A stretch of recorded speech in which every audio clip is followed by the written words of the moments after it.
Hello বন্ধুরা, চলো আমরা এখন জেনে নেই যে যে কারণে পুনের অধিনায়কত্ব হারালেন ধোনি। ধোনি কোন কারণে তার সেই পুন থেকে অধিনায়কের দায়িত্বটা হারালেন। এবারের আইপিএল এ পুনের অধিনায়কত্ব থেকে সরিয়ে দেওয়া হয়েছে মহেন্দ্র সিং ধোনিকে। আইপিএল নিলামের আবহে এটাই সব থেকে বড় প্রশ্ন। এখন সবার কাছে এটাই বড় প্রশ্ন। তবে অবশেষে জানা গেল চমকে দেওয়ার সেই খবরটা। কিন্তু যে ধোনি নিজে থেকেই টেস্ট থেকে সরে দাঁড়িয়েছেন, একদিনের ক্রিকেট ও টি-20 এর নেতৃত্বে থেকে সরে দাঁড়িয়েছেন, তাকে পুণে ফ্রাঞ্চাইজি এভাবে নেতৃত্ব থেকে সরিয়ে দিলে কেন, এমন প্রশ্নের জবাবে ফ্রাঞ্চাইজি মালিক সঞ্জীব গোয়েঙ্কা বলেছেন, ফ্রাঞ্চাইজিং স্বার্থেই এই সিদ্ধান্তটা নিতে হয়েছে।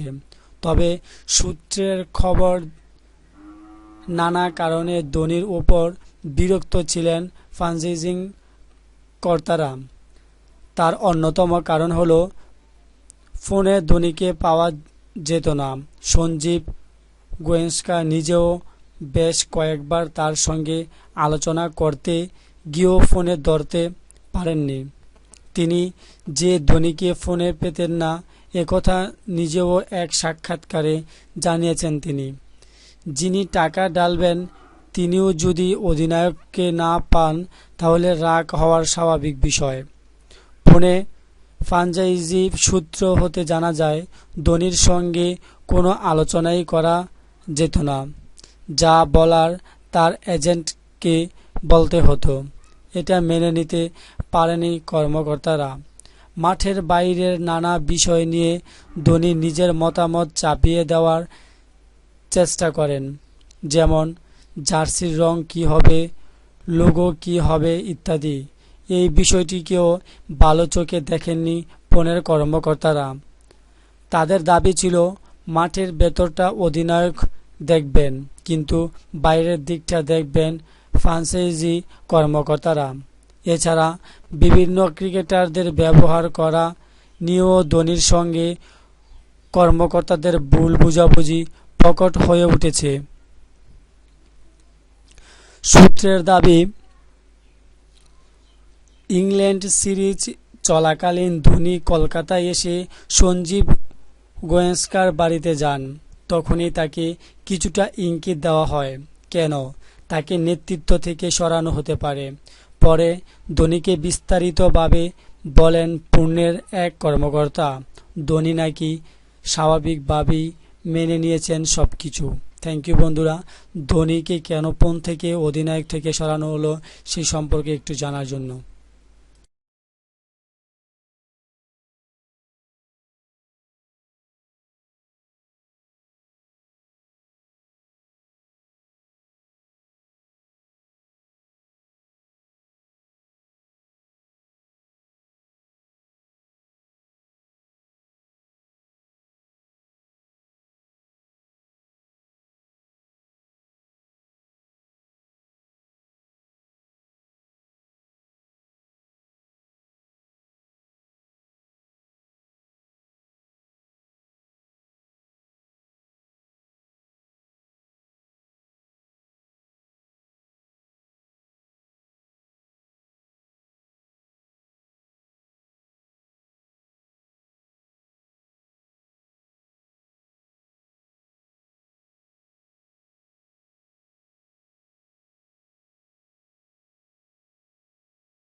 হ্যালো বন্ধুরা, চলো আমরা এখন জেনে নেই যে কারণে পুনের অধিনায়কত্ব হারালেন ধোনি।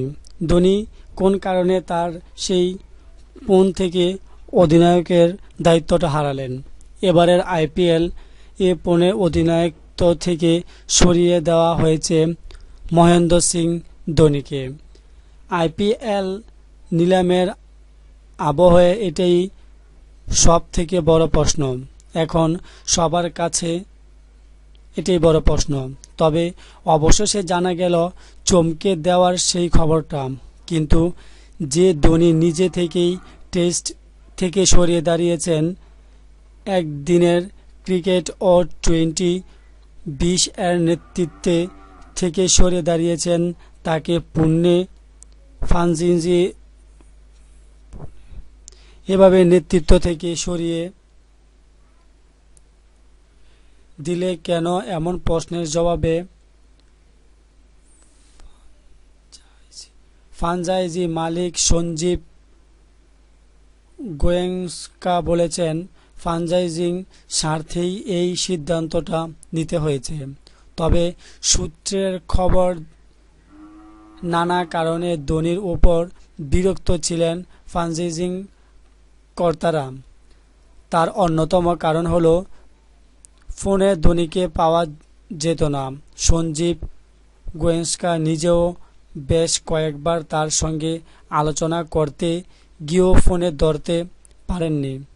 তিনি যে ধোনিকে ফোনে পেতেন না, একথা নিজেও এক সাক্ষাৎকারে জানিয়েছেন তিনি। যিনি টাকা ঢালবেন তিনিও যদি অধিনায়ককে না পান, তাহলে রাগ হওয়ার স্বাভাবিক বিষয়। ফোনে ফ্রাঞ্চাইজি সূত্র হতে জানা যায়, ধোনির সঙ্গে কোনো আলোচনাই করা যেত না।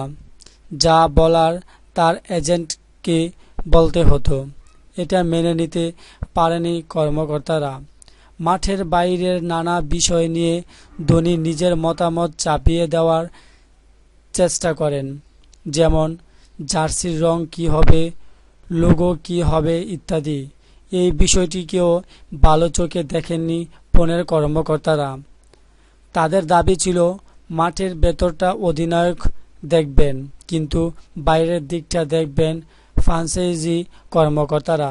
এছাড়া বিভিন্ন ক্রিকেটারদের ব্যবহার করা নিয়েও ধোনির সঙ্গে কর্মকর্তাদের ভুল বোঝাবুঝি প্রকট হয়ে উঠেছে।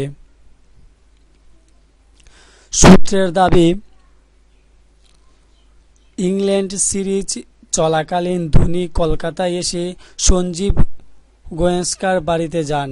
তখনই তাকে কিছুটা ইঙ্গিত দেওয়া হয় কেন তাকে নেতৃত্ব থেকে সরানো হতে পারে।